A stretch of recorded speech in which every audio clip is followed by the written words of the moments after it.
Ok, bon après-midi. Nous avons aujourd'hui avec nous Christophe Rigal, qui est ici en étudiant et aussi qui est médecin français. Et on va faire peut-être une petite analyse de ce qu'il fait ici et il va peut-être nous donner quelques renseignements sur certains points médicaux. Donc, Monsieur Rigal, bienvenue au programme franco-américain. Chère Aline, je vous remercie de m'accueillir parmi vous. Et en fait, vous m'avez un petit peu surpris car je ne m'attendais pas à passer sur votre écran. Oui. Et je n'ai donc rien préparé. Non, c'est pas grave. Vos impressions seront spontané. Voilà, c'est ça, exactement. C'est toujours comme ça dans notre programme de toute façon. Je vais peut-être commencer à vous demander, étant donné que vous êtes aux États-Unis, je pense que vous faites quelque chose qui va peut-être être dans la branche de la médecine américaine. Et étant donné que c'est un programme franco-américain, est-ce que vous pouvez nous donner peut-être une comparaison entre le système français et le système américain? Le système de formation médicale en France? Voilà, c'est ça, exactement. Alors, en France, un médecin doit faire 6 ans d'études. Oui. Suivi, éventuellement par le service militaire pour les hommes. Suivi ultérieurement de 2 ans de ce que l'on pourrait appeler de résidanat pour les personnes qui doivent se destiner à la médecine générale ou qui n'ont pas eu l'internat. D'accord, donc il passe 2 ans dans un hôpital, c'est ça? Il passe 2 ans dans un hôpital. D'accord. Et quand vous dites que cette personne fait 6 ans, c'est la même chose ici, c'est ça? Non, c'est 6 ans d'études. Le système n'est pas tout à fait le même aux États-Unis, dans la mesure où je crois que les cycles de formation sont peut-être plus courts et plus intensifs. D'accord. Donc ça peut se faire peut-être en moins d'années, c'est ça? Je crois que c'est plus court. Toujours est-il qu'à la fin de ce qui est chez nous, la 6e année, l'étudiant américain a, je crois, directement le titre de MD, de docteur en médecine, et il doit ensuite faire son résidanat. Dans un hôpital aussi? Dans un hôpital agréé. Aussi de 2 ans, c'est ça? Qui est, je crois, de 2 ans. Exactement. Ok, donc il n'y a pas de différence donc. Quelle est la différence? Vous devez en France et ici, vous faites 2 ans dans un hôpital. La remise en cause d'une façon générale dans l'enseignement, et pas seulement dans l'enseignement, dans la vie de tous les jours, est la remise en cause, qui est un système qui n'existe pas chez nous. Ah, d'accord. Par exemple, un professeur chez nous sera nommé, dès qu'il est nommé, il le sera à vie. D'accord. S'il fait preuve d'incompétence, un chercheur, un industriel, doit ici aux États-Unis se remettre en question et éventuellement changer d'orientation. D'accord. Et donc cette remise en question ne s'applique pas en France, c'est ça? En France, le système est beaucoup plus figé. Et si vous voulez, un chercheur qui fait, donc il y a un programme d'études ou de recherche scientifico-industrielle dans certains domaines, du fait de l'absence de contraintes ici aux États-Unis, pourra faire en 6 mois ce qui sera fait, par exemple, en 2 ans en France dans certains programmes. Ce n'est d'ailleurs pas un hasard, c'est certains chercheurs français de renommée, dans le domaine de l'immunologie en particulier, sont venus s'installer aux États-Unis. Pour faire ça plus vite, c'est ça? Pas seulement plus vite, puisqu'ils certains n'avaient plus rien à prouver. Ah, d'accord. Mais ils n'ont pu s'exprimer pleinement que par dans le système américain qui est en liaison directe avec l'industrie, ce qui n'est pas tout à fait le cas chez nous, même si l'on y arrive tout doucement. D'accord. Est-ce que donc on pourrait apporter quelques changements en France, donc si c'est pas un système pratique? Enfin, le système n'est pas obligé de rester le même, n'est-ce pas? Enfin. Vous nous proposez une révolution? Oui, exactement. Pourquoi pas? Si ça embête beaucoup de médecins, ils devraient peut-être former une association qui apporterait certains changements qui plairait à tout le monde. Enfin, le problème est avant tout politique, mais je ne tiens pas à rentrer dans ce genre de domaine bien sûr, et de discussion. C'est toujours la politique peut-être, oui. Donc finalement, vous avez donc fini vos études en France et donc vous êtes médecin français, c'est ça? Vous êtes un MD, c'est ça? Absolument. Voilà. Je suis, pas seulement MD, je suis médecin, graduate, c'est-à-dire docteur en médecine. Ah, d'accord. Et j'ai donc le droit en France de faire toutes les activités de médecine dans lesquelles je suis compétent. C'est-à-dire que je peux tout faire. Et ou même vous spécialiser dans Je peux tout faire à condition de savoir ce que je fais, Oui, c'est-à-dire d'être compétent. C'est-à-dire, cela m'impose de connaître mes limites. d'accord. Un médecin en France peut tout faire, à la seule restriction de connaître ses limites. Oui, et en France aussi, il y a les spécialisations, n'est-ce pas? On peut devenir... La spécialisation actuellement en France passe par le biais d'un concours qui s'appelle l'internat Oui, et qui se passe à la fin des études de médecine, actuellement en 6e année. ah, d'accord.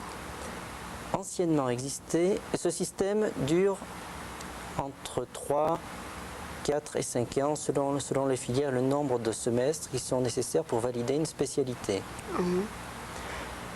Une autre voie de spécialisation qui n'existe plus en France, qui a été supprimée il y a quelques années, qui s'appelait le CES, a été supprimée. Il s'agissait d'une voie collatérale dans laquelle passaient de nombreux étudiants qui soit n'avaient pas réussi à l'internat ou n'avaient pas voulu préparer le concours. Cette filière a été démantelée. Ah, d'accord. Le choix était politique il y a quelques années en France. Ok. Il ne m'appartient pas d'en juger. D'accord. Et vous, aux États-Unis, qu'est-ce qui vous attire finalement dans le système américain? Est-ce qu'il y a des règles américaines qui ont l'air peut-être plus attrayantes ici? La liberté d'esprit, l'espoir qui est... On a toujours l'espoir de réussir quelque chose avec une plus grande liberté. Ah, et d'accord. Moins de peut-être règles, moins de peut-être. contraintes. Voilà, Il y a ça. moins de règles, le système est peut-être plus souple, Voilà, peut-être exactement. plus dur également dans la mesure où il y a moins de ce que l'on appellerait de protection sociale. Mais la réussite est peut-être, et l'espoir associé est un élan fondamental. Exactement. Donc ici, il y a beaucoup plus de chances d'y arriver parce que les règles sont moins, on peut dire, moins méchantes. C'est-à-dire, en France, il y a beaucoup plus d'arrêts à certains points, c'est ça? Certainement plus de formalisme. Voilà, exactement. Bon, alors, vous êtes ici aux États-Unis. Quels sont donc vos buts? Enfin, qu'est-ce que vous espérez accomplir ici? Alors, dans un premier temps, mon but est de terminer l'école dans laquelle je me suis inscrit, Oui. c'est-à-dire de faire ce que l'on appelle un MBA, D'accord. qui est une formation assez courante ici aux États-Unis. Par la suite, en l'associant à ma formation de médecin, Oui. d'essayer de rentrer dans un laboratoire pharmaceutique ou chez un industriel Américain? de biotechnologie par exemple, soit français, soit américain. Ah, d'accord. Donc, vous n'avez aucune préférence pour l'instant? Non, il s'agit d'une voie de raison dans la mesure d'une voie de raison qui peut être une alternative à la médecine générale. D'accord, mais une fois que vous obtiendrez ce MBA, ça vous ouvrira les portes en France et ici, non? Cela m'ouvrira certaines portes en France. Oui. Aux États-Unis, je le pense. Oui. Encore faut-il rechercher. D'accord. Mais ce MBA est valable de partout, n'est-ce pas? Enfin, il a une valeur ici et en France, enfin, du point de vue de la formation. Un MBA a la valeur que l'on veut bien lui accorder. D'accord. Beaucoup d'écoles le préparent. Certains sont plus prestigieux que d'autres. Oui. Ceux des grandes universités américaines en particulier. Oui, Cela dépend également le contenu que l'on veut bien y accorder et la préparation que l'on veut bien s'y investir. D'accord, oui, exactement. Et donc, est-ce que en finissant ce MBA, vous resterez docteur ou bien vous voulez complètement changer de voie? De toute façon, j'ai mon titre, je suis médecin, je suis docteur en médecine. Oui. Mais j'aimerais quand même commencer à entrer dans la vie professionnelle et pour cela, il faut que je prenne une décision. D'accord. Bon, écoutez, on va passer peut-être un petit peu du côté médical. Est-ce que, c'est-à-dire ici, j'ai remarqué, enfin d'ailleurs notre première conversation a été basée sur ça, que les noms des produits américains sont différents. Et alors, pour un Français comme moi, une Française par exemple, c'est des fois difficile de reconnaître un produit. Si on a l'habitude des produits français, on se dit est-ce que ce produit est l'équivalent des produits américains, etc. Est-ce que les produits américains, par exemple, ont des dosages différents que les produits français? Les dosages sont sensiblement les mêmes puisque les effets sont de toute façon les mêmes. Oui. Seulement, la différence vient de la parapharmacie qui est excessivement développée ici aux États-Unis. Les produits que l'on trouve sont d'ailleurs les mêmes. Les noms Oui. peuvent être différents. Sont, je crois, plus facilement trouvés aux États-Unis sous le nom de la molécule chimique que du nom propre que veut bien lui accorder le laboratoire. Pouvez-vous nous donner un exemple? Par exemple, une molécule très courante qui est un diurétique, le furosémide. Le furosémide se trouve dans de nombreux pays, sous de nombreuses préparations, se trouve en France sous le nom de l'Azilix. Est-ce que cela existe aux États-Unis sous ce nom? Je ne sais pas. Ah d'accord, et vous le trouverez sûrement sous le Mais nom en de... cherchant sous la rubrique furosémide, je suis certain de le retrouver. Ah d'accord. Donc, vous voulez dire retrouver sur le marché? Ou le retrouver dans les livres? Dans le livre, sur les marchés, ceci est un exemple parmi tant d'autres. Non, parce que le nom du médicament peut être différent du nom de sa composition. Si on peut donner n'importe quel nom à un médicament en France ou ici, le nom peut être tout à fait différent, mais la composition... Prenez un exemple plus commun, le chewing-gum. Oui, Vous pouvez lui donner le nom que vous voudrez. oui, La molécule de base reste quand même la gomme de caoutchouc naturel. d'accord. Plus Donc, des parfums, plus un peu de sucre. d'accord, donc vous verrez parfum, sucre et Exactement. gomme dans tous les paquets, mais le nom changera parce que... À condition de savoir lire la composition, vous savez exactement où vous allez. D'accord. Et donc c'est peut-être ça le plus difficile pour peut-être un médecin français pour devenir médecin américain, de se réadapter à tous ces noms, c'est ça? Il y a effectivement tous les noms des médicaments à réapprendre. Oui. Les doses sont sensiblement les mêmes, sont même les mêmes. Qu'est-ce qui est différent? Les maladies sont les mêmes. Les noms peuvent être différents. Dans les maladies? Oui, vous allez pouvoir les noms des auteurs français, les noms des auteurs britanniques ou anglo-saxons qui peuvent être différents. Qu'est-ce qui est différent? Certaines unités. Les unités anglo-saxonnes sont différentes des unités métriques, système Ah oui, international. exactement, oui, c'est vrai. Les À part mesures que- de température sont également différentes. Ah oui, les Fahrenheit, Centigrade, Fahrenheit. Ah oui, et justement, là, c'est difficile. Là, ils essayent de tout faire en système métrique, par contre. Enfin, je ne sais pas, à partir de l'an 2000, je crois, ils vont essayer de faire tout en métrique, ce qui facilitera peut-être pour les Français. Mais ce que je voulais vous demander, c'est... Oh, ça m'a échappé, mais en tant que médecin ici, est-ce que vous pensez que vous pourrez communiquer tout aussi bien avec les Américains, c'est-à-dire du point de vue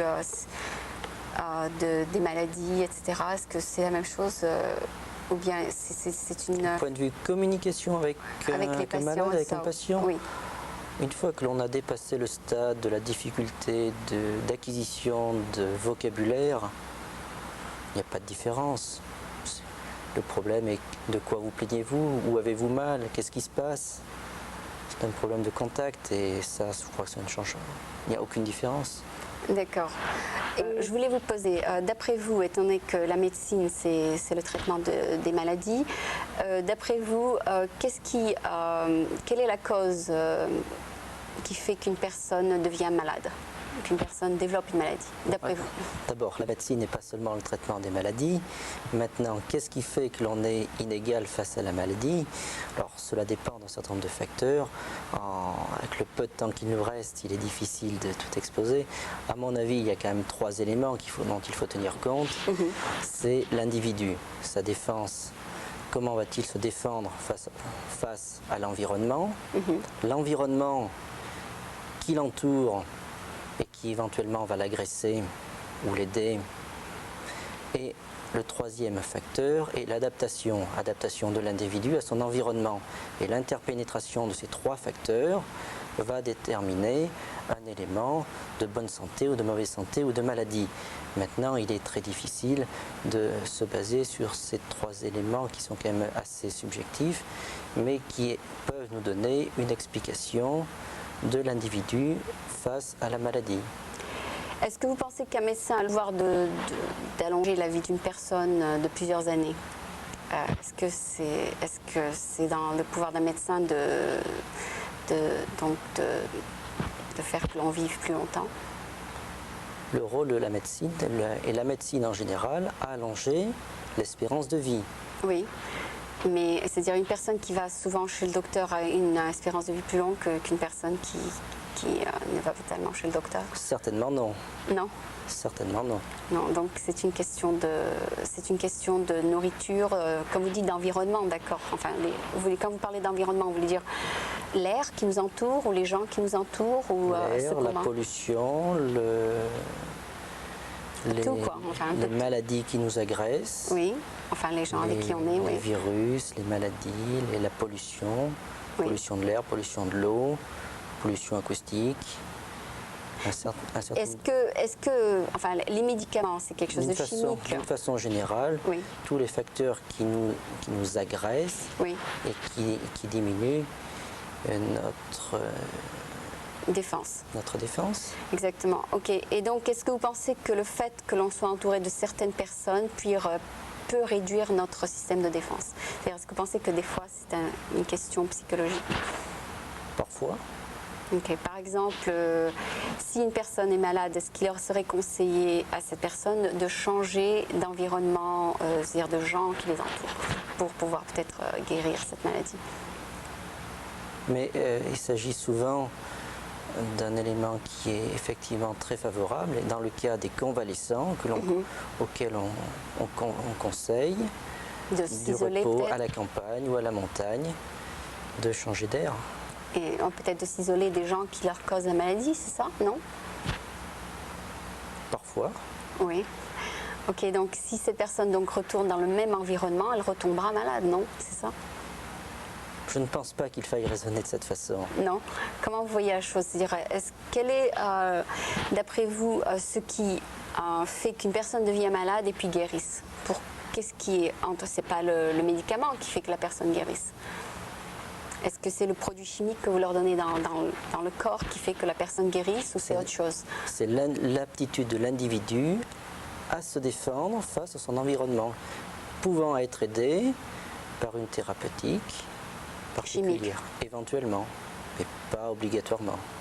Est-ce que, par exemple, je sais qu'en France, la consommation de médicaments est beaucoup plus grande que la consommation de médicaments ici. Est-ce que cela fait que les gens sont beaucoup plus sains? La consommation de tranquillisants de benzodiazépines en France est infiniment plus élevée qu'ici aux États-Unis. Oui. Est-ce un facteur de bonne santé des individus?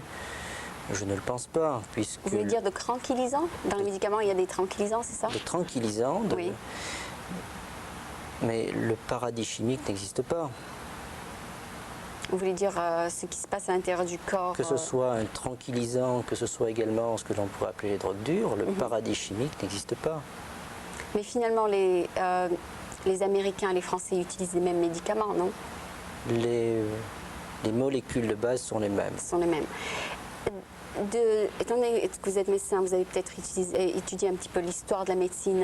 Est-ce que quelles ont été les contributions françaises à la médecine par rapport aux contributions américaines? Est-ce qu'on peut faire peut-être une comparaison?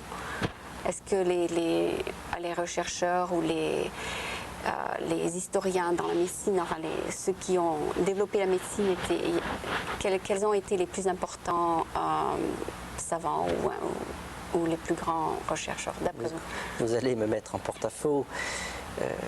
Lorsque l'on considère l'histoire de la médecine, oui. L'histoire de la médecine s'est faite essentiellement en Europe, en Grande-Bretagne et en France. D'accord. Étant français, je vais forcément développer et insister sur l'aspect des chercheurs qui ont développé la médecine en France. En France. Parce que c'est un pays plus vieux que l'Amérique de toute façon. Et pas seulement en France. Il existe un certain nombre de chercheurs qui ont l'ENEC par exemple. Il y a certaines personnes... Est-ce que vous pouvez mentionner des savants qui ont vraiment apporté une très grande contribution? Enfin, on peut mentionner Pasteur, c'est ce qu'on apprend à l'école. Mais... Pasteur qui n'était pas médecin, il faut le souligner. Ah bon? Il était biologiste. Biologiste, ah ok. Et pourtant, sa contribution a été immense. Est-ce que vous pouvez mentionner autres personnes qui viennent en tête? D'autres personnes, vous me prenez de court, bien sûr. C'est-à-dire, quand vous étudiez la médecine, est-ce que vous étudiez aussi la personne qui a inventé le médicament pour une certaine maladie? Oui, c'est un des aspects de la médecine et qui fait partie et qui est inclus dans les études. Oui. est-ce que ce rappel des auteurs est aussi systématique ici chez les Américains? Je ne sais pas. D'accord. Par exemple, les Américains, quand ils vont à l'école de médecine, est-ce qu'ils apprennent qui ou quelle est l'origine de cette découverte, par exemple? Je le suppose. D'accord. Est-ce que ça fait partie de l'enseignement ou bien vous apprenez tout simplement les formules chimiques Non, nous le retrouvons toujours à un endroit ou à un autre. Enfin, vous apprenez un petit peu de l'histoire L'enseignement de l'histoire de la médecine fait partie de l'enseignement tout court. Et soit sous forme organisée, soit qui se retrouve dans l'enseignement, parce que forcément on retrouve des dates, des grands éléments de la médecine, des épidémies ou certains éléments qui ont marqué l'histoire, les prix Nobel par exemple. Oui, chaque année il y a des prix Nobel de médecine. Et enfin, dernièrement justement les prix Nobel ont été américains. Les derniers prix Nobel ont été américains. Oui, exactement. Est-ce que vous pouvez mentionner une grande découverte américaine? Une grande découverte américaine? Les derniers prix Nobel qui ont été faits sur les découvertes de certaines enzymes hypophysaires en particulier. Ok. Donc maintenant, les découvertes viennent finalement internationalement, dans tous les pays du monde. Les découvertes sont... Est-ce que, par exemple, si quelqu'un découvre quelque chose en Inde, est-ce que c'est internationalement connu? Est-ce que c'est mis... Il est certain que si un chercheur indien trouve, par exemple, puisque c'est très à la mode, le vaccin qui permettra de guérir le sida, oui, il est certain que cela se saurait dans la semaine qui suit. Ok. Mais par exemple, la médecine chinoise est tout à fait différente de la médecine française, étant donné qu'ils utilisent des herbes tout à fait différentes. Donc là, on peut dire que la médecine américaine et française est similaire du point de vue qu'ils utilisent des produits chimiques. Par contre, la médecine orientale et européenne est tout à fait différente du point de vue qu'ils utilisent tout à fait des médicaments différents. La médecine tant européenne qu'américaine est liée à une certaine rationalité cartésienne. Oui. La médecine chinoise est liée à une certaine philosophie de la vie, oui, et a été développée à partir de cette philosophie. D'accord. Et aussi, ils utilisent des herbes qui n'ont rien à voir avec les médicaments français. Ils n'ont rien à voir, mais qui font partie d'un système cohérent. D'accord. Mais le résultat final est le même. Ces herbes guérissent la maladie de la même manière qu'un produit chimique. De la même façon, je ne sais pas. On observe certains résultats que je ne peux pas juger. Non, le résultat est le même. La maladie est guérie, c'est ça? Est-ce que les maladies sont les mêmes? Je ne sais pas. D'accord. Par exemple, si j'ai une maladie et qu'on me donne un produit oriental ou un produit français, si je suis guérie, ce qui compte, c'est le résultat. Je suis guérie, n'est-ce pas? Est-ce que vous guérissez parce que vous auriez guéri toute seule et de vous-même, ou est-ce que vous guérissez par le produit que l'on vous donne? Ah, c'est ça. La question est quand même importante. Et est-ce que vous posez cette question lorsque un de vos malades guérit? Vous vous dites, est-ce que c'est grâce à mon médicament ou grâce à la personne elle-même? Il arrive que l'on se pose la question. Ah, d'accord. Donc ça, c'est ça. Enfin, finalement, on se demande si la guérison vient du produit que l'on a pris ou bien naturellement. Bon, il faut quand même dire que lorsqu'on fait une prescription, c'est que l'on espère améliorer quelqu'un. Oui. Dire que ma prescription aurait été inutile, on peut toujours justifier le coût d'un produit, que l'on aurait peut-être pu s'en passer. Parfois oui. Il faut bien voir qu'il y a une mortalité, on ne meurt plus de certaines maladies. Oui, aujourd'hui, parce qu'il y a des médicaments efficaces, parce qu'il y a des vaccins, alors que l'on en mourait il n'y a pas si longtemps. D'accord, donc oui, bien sûr. C'est vrai que donc, certaines maladies demandent des médicaments d'une manière ou d'une autre. C'est primordial d'avoir un tel médicament dans certaines maladies, c'est ça? Le médicament aide à guérir. Ok. Ok, je crois que malheureusement, il nous reste presque plus de temps, mais j'aurais voulu continuer par cette discussion. Je vous remercie quand même d'être venu et on va peut-être analyser un peu ce qu'on a dit ici. Et merci donc d'avoir participé à notre programme. Merci à vous de m'avoir invité. Ok, donc c'était Christophe Rigal, médecin ici à San Francisco et aussi en France. Merci beaucoup.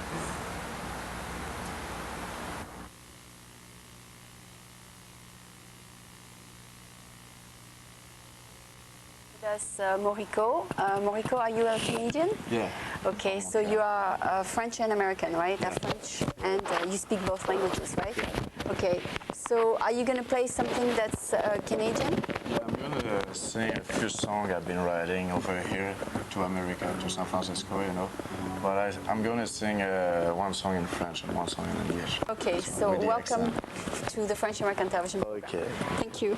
So this is Moriko, and he's going to play for us. Thank you very much. Thank you.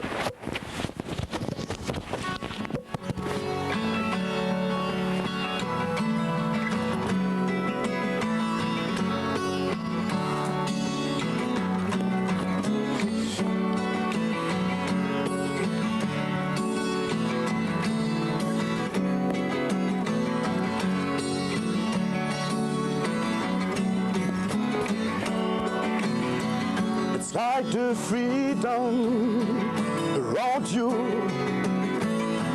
The old man told me when I was young, I want to get back in my ghetto. I don't care about time if I'm too slow. Don't care about time if I'm too slow. I worry about remember.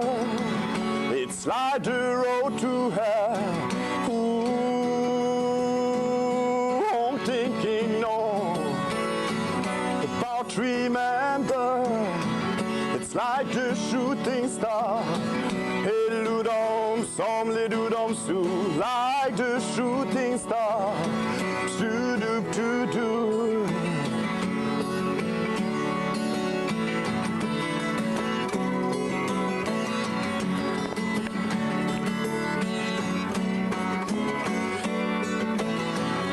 It's a nightmare around me.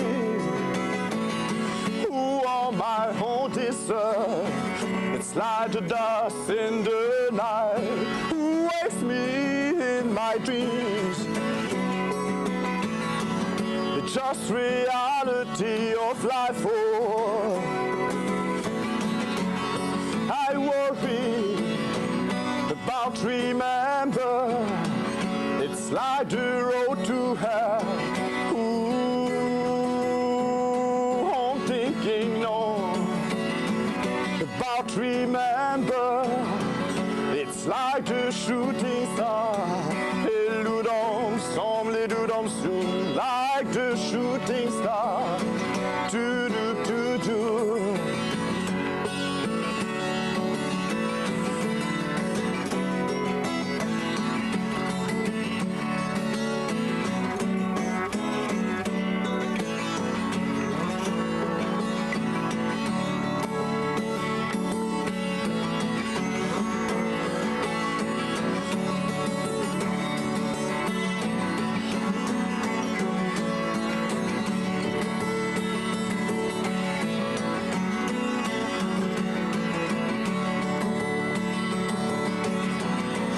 It's like the freedom around you. The old man told me when I was young, I want to get back in my ghetto.